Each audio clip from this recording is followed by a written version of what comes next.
नमस्कार, स्वागत है आपका यूजी न्यूज के टॉप 10 बुलेटिन में और मैं हूं आपके साथ सना चौधरी। खबरों की शुरुआत से पहले एक नजर आज के हेडलाइंस पर। 44 वर्षों में नहीं देखी कभी ऐसी भीड़, कुलियों ने बताई भगदड़ की खौफनाक कहानी। चैंपियंस ट्रॉफी जीतने से ज्यादा जरूरी है भारत को हराना, पाकिस्तान के उपकप्तान ने दिया जवाब।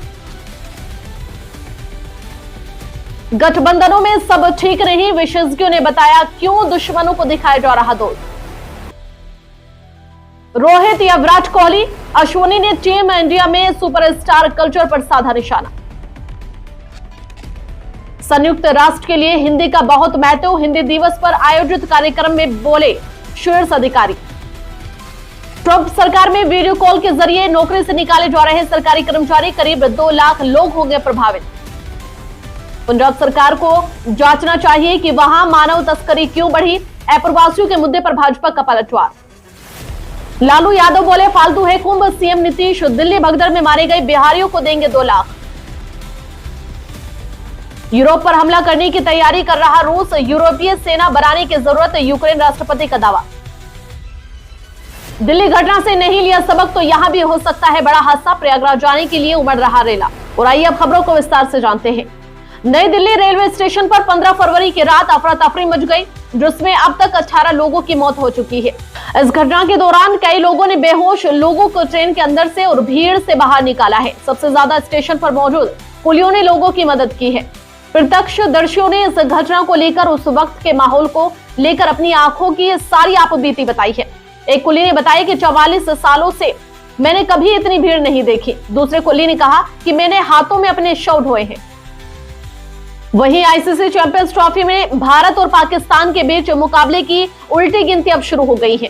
दोनों चिर प्रतिद्वंदी 23 फरवरी को दुबई में आमने सामने होंगे। कागजों पर यह सिर्फ एक और मैच हो सकता है, लेकिन दोनों टीमों के खिलाड़ी इस मैच में उनकी रगों में दौड़ने वाली भावनाओं को जानते हैं। पाकिस्तान के पूर्व क्रिकेटर्स ने यह बयान दिया था कि उनके लिए भारत को हराना ज्यादा जरूरी है, भले ही ट्रॉफी मिले या ना मिले। अब चैंपियंस ट्रॉफी के लिए पाकिस्तान टीम के उपकप्तान सलमान अली आगा से मैच के महत्व के बारे में पूछा गया तो उन्होंने कहा कि चैंपियंस ट्रॉफी उठाने से ज्यादा महत्वपूर्ण कुछ नहीं है। वहीं महाराष्ट्र की राजनीति में इन दिनों काफी कुछ घटित हो रहा है, जिससे राज्य का राजनीतिक पारा चढ़ा हुआ है। एक तरफ महाविकास अघाड़ी गठबंधन का हिस्सा एनसीपी एसपी के प्रमुख शरद पवार पूर्व सीएम एकनाथ शिंदे को सम्मानित करने के बाद से साथी पार्टी शिवसेना यूबीटी के निशाने पर है। वहीं दूसरी तरफ शिवसेना यूबीटी के शीर्ष नेता मुख्यमंत्री देवेंद्र फडणवीस से मुलाकात कर रहे हैं। राज्य के दोनों ही गठबंधन अंदरूनी तनातनी से जूझते नजर आ रहे हैं। वहीं अंतर्राष्ट्रीय क्रिकेट से संन्यास की घोषणा करने के बाद से ही दिग्गज cricketer Ravichandra Ashwini social media खासकर यूट्यूब पर ज्यादा एक्टिव होते नजर आ रहे हैं। अश्विनी ने पिछले साल दिसंबर में बॉर्डर गावस्कर ट्रॉफी के दौरान अपने शानदार अंतर्राष्ट्रीय करियर को अलविदा कह दिया था। अश्विनी ने अब भारतीय टीम में सेलिब्रिटी संस्कृति के खिलाफ दृढ़ता से बात की है। उन्होंने कहा है कि क्रिकेटर को ये नहीं समझना चाहिए कि वह अभिनेता या सुपरस्टार है, बल्कि सोचना चाहिए कि वह केवल एथलीट है। अनुभवी ऑलराउंडर ने खिलाड़ियों से आम लोगों का भरोसा जीतने के लिए जमीन से जुड़े रहने के लिए आग्रह किया है। वहीं दुनिया में 60 करोड़ लोगों की ओर से बोली जाने वाली हिंदी भाषा संयुक्त राष्ट्र के लिए अत्यंत महत्वपूर्ण है। संयुक्त राष्ट्र एक शीर्ष अधिकारी ने यह बात कही। संयुक्त राष्ट्र में भारत के स्थायी मिशन ने गुरुवार को यहां अपने परिसर में बहुभाषिकता और विदेश में हिंदी का प्रचार विषय पर विश्व हिंदी दिवस मनाया। कार्यक्रम की मुख्य अतिथि महिला व बाल विकास राज्य मंत्री सावित्री ठाकुर ने अपने संबोधन में कहा कि भारत का सामाजिक ताना बाना बहुभाषीय और बहुसंस्कृति है।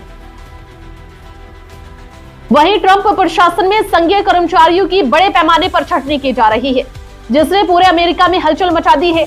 बीते कुछ दिनों में हजारों संघीय कर्मचारियों को नौकरी से निकाल दिया गया है। मीडिया रिपोर्ट्स के अनुसार कई कर्मचारियों को माइक्रोसॉफ्ट टीम पर वीडियो कॉल के जरिए नौकरी से निकाला जा रहा है। सरकार के इस फैसले से प्रोबेशनरी कर्मचारी सबसे ज्यादा प्रभावित होते नजर आ रहे हैं और करीब 2 लाख कर्मचारियों को नौकरी से निकाला जा सकता है। वहीं शनिवार को एक और अमेरिकी विमान 116 अवैध अप्रवासियों को लेकर पंजाब के अमृतसर में उतरा। इस मुद्दे पर भी राजनीति हो रही है। पंजाब के मुख्यमंत्री भगवंत मान ने अवैध अप्रवासियों को लेकर आ रहे विमानों के अमृतसर में उतरने की आलोचना की और आरोप लगाया कि पंजाब को बदनाम किया जा रहा है। अब पंजाब सीएम के आरोपों पर भाजपा ने पलटवार किया है। तेलंगाना में भाजपा के नेता एन रामचंद्र राव से जब पंजाब सीएम भगवंत मान की आपत्ति पर सवाल किया गया तो उन्होंने कहा कि उन्हें और दूसरे नेताओं को उन मुद्दों पर फोकस नहीं करना चाहिए जहां आलोचना की जा सके। पंजाब सरकार को तो खुश होना चाहिए कि अप्रवासी देश वापस लौट रहे हैं। वहीं दिल्ली भगदड़ में 18 लोगों की मौत के बाद बिहार में सियासत तेज हो गई है। एक और राष्ट्रीय जनता दल के सुप्रीमो ने इस भगदड़ का दोषी मोदी सरकार को बताया है। इतना ही नहीं, लालू प्रसाद ने महाकुंभ को फालतू बताते हुए कहा है कि इसका कोई मतलब ही नहीं है। वहीं मुख्यमंत्री नीतीश कुमार ने इस हादसे में जान गंवाने वाले बिहारियों के परिजनों को 2-2 लाख रुपए देने का ऐलान भी किया है। यूक्रेन के राष्ट्रपति वोलोदिमीर ज़ेलेंस्की ने यूरोपीय देशों से अपील की है कि उन्हें एक संयुक्त सेना बनाने की जरूरत है। म्यूनिक सुरक्षा सम्मेलन में अपने संबोधन में ज़ेलेंस्की ने आशंका जताई है कि अमेरिका यूरोप के मुद्दे को ना भी कह सकता है और अगर ऐसा हुआ तो यूरोप की सुरक्षा के लिए गंभीर खतरा पैदा हो जाएगा। ज़ेलेंस्की ने यह भी दावा किया है कि उन्हें अपने खुफिया एजेंसी से पता चला है कि रूस इन गर्मियों में ही यूरोप पर निशाना बनाने की तैयारी भी कर रहा है। वहीं दिल्ली घटना से सबक नहीं लिया तो लखनऊ के चारबाग स्टेशन में भी किसी बड़ी घटना की संभावना को नकारा नहीं जा सकता।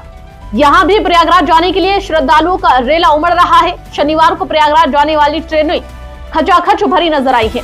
व्यवस्थाएं सुधारने में जीआरपी आरपीएफ के पसीने छूट गए हैं। लोग खिड़कियों से ट्रेन में घुसे, लगेज और गार्ड के डिब्बों तक में यात्रियों का कब्जा रहा है।